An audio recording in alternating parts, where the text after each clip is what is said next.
want to welcome you to another class of our redoxdoc.com video series. Tonight's class is going to focus on high cholesterol and the redox concepts associated with that. Where did this high cholesterol thing get its start? It really began with a Framingham study that was done in Massachusetts, a longitudinal prospective study done on about 5,000 adults. It began in 1948 and it went on for 20 some odd years with the same investigators, interestingly. And what they were trying to understand is to look for the root causes for what was causing all of the vascular diseases in America. So heart disease, stroke, hypertension were just claiming so many more lives all of a sudden in the post-war era. And if you think about that, we went from a kind of a farming agricultural country into a manufacturing country around that time. And since then, we've become a service country. So what changed was our lifestyle. We went from working in the fields every day to working in a factory, which was a little different physical activity. And it led to an uptick in cardiovascular illness. And all of a sudden, people were like, what's up with this? Where are the causes? What's different? So they looked, by the 1960s, they were starting to get some information and data back on all these people that were being questioned and blood tested and so forth. They looked at smoking, hypertension, and cholesterol, and the conclusions were that smoking led to heart disease, high blood pressure led to heart disease, and cholesterol to heart disease. So there was all of a sudden in the late 60s, this big clamor of attention on cholesterol, and two things happened. The pharmaceutical companies developed medications to lower cholesterol. The food industry created foods that had low cholesterol and, interestingly, high sugar to make them taste good. So all of a sudden, we started taking medicines, on one hand, that were actually very strong and somewhat toxic. And on the other hand, we stopped shopping on the outside edge of our grocery store. We started shopping down the aisles in the middle, buying packaged foods that we could stick in this new thing called a microwave. And we started losing our nutritional balance.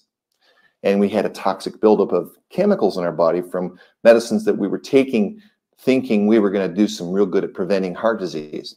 And it didn't quite work out. The incidence of heart disease is the same. So what's wrong with this picture? The results are kind of compelling. The truth is that cholesterol and lipids, which is a general term referring to the different kinds of cholesterol molecules and triglycerides, but the lipid panels are only part of the problem. It's not the whole problem. They kind of come along for the ride. And the real problem is inflammation in our blood vessels. The lining, the inner layer of our blood vessels, when they start to rust and become inflamed, we get out of balance. And we develop what people like to refer as fire in the arteries. And when there's fire in the arteries, if there happens to be cholesterol floating by, it gets incorporated into the tissue and starts to cause some irritation. So they kind of go together. So redox balance is essential for vascular health. We now know this today, and we didn't know that back in the 70s. So today's interventions in heart disease are looking at ways to restore balance and prevent the rusting on the inside lining of our arteries. And so how do we get that balance? Well, there's a number of things we'll come to, but the out of balance issue for our arteries is that there is an immediate uptick in something called transcription factors in the cells that line our arteries. And when that happens, there's an increase in certain transcription factors. One's called NF-kappa B, one's called AP1. And these are inflammatory cytokines. When they go up, they provoke trouble in the cell. So the actual cells that line our arteries get out of balance and provoked because of a redox imbalance. So the redox imbalance in part happens because there's trauma from high blood pressure. High blood pressure is a result of overweight and things like that. The redox imbalance comes from a nutritional intake that is rich in foods that are come out of packages, rich in foods that are out of balance with regard to plant foods and animal foods, in a nice healthy balance of about 80 to 20%. And it also comes from a lack of exercise, all kinds of things will start to get us out of balance. Diabetes is an example of a redox imbalance. And we all know that when you have somebody who's been a diabetic for a number of years, they have twice as much chance of having vascular disease as somebody who's not a diabetic, double. In fact, the rule of thumb in medicine has always been, for every year you've been a diabetic, you add an extra year of aging to your blood vessels. So if you're 60 years old, you've been diabetic for 10 years, it's like you have blood vessels of a 70-year-old. So it really is important to try to maintain a healthy redox balance. So there are a number of things that we've known for years that kind of help, but haven't had a real big splash.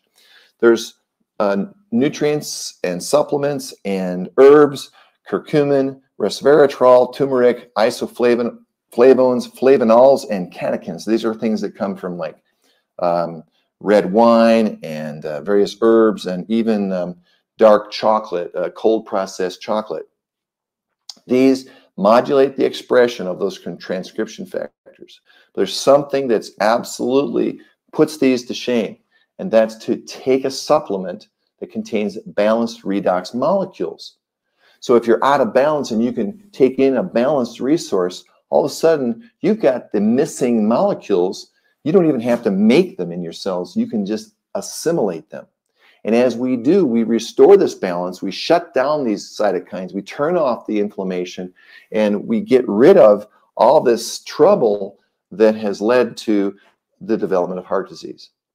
And interestingly enough, many people in the last 6 years who I've witnessed who consume redox supplements orally have a balancing of their lipid panel.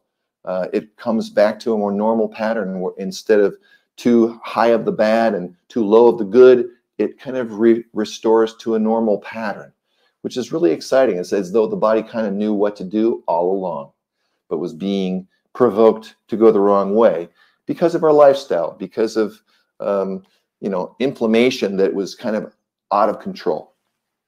So in summary, cholesterol is not the end of the story. It's only part of the story. The real key to balanced and vibrant vascular health is to maintain a healthy redox balance. And we do that with making sure that we have adequate hydration, plant-based nutrition, and making sure that if we can have access to redox supplementation that gives us this nice little menu of multiple different redox molecules that we normally make when we're young, and we trail off as we age, just due to natural cellular changes in our body.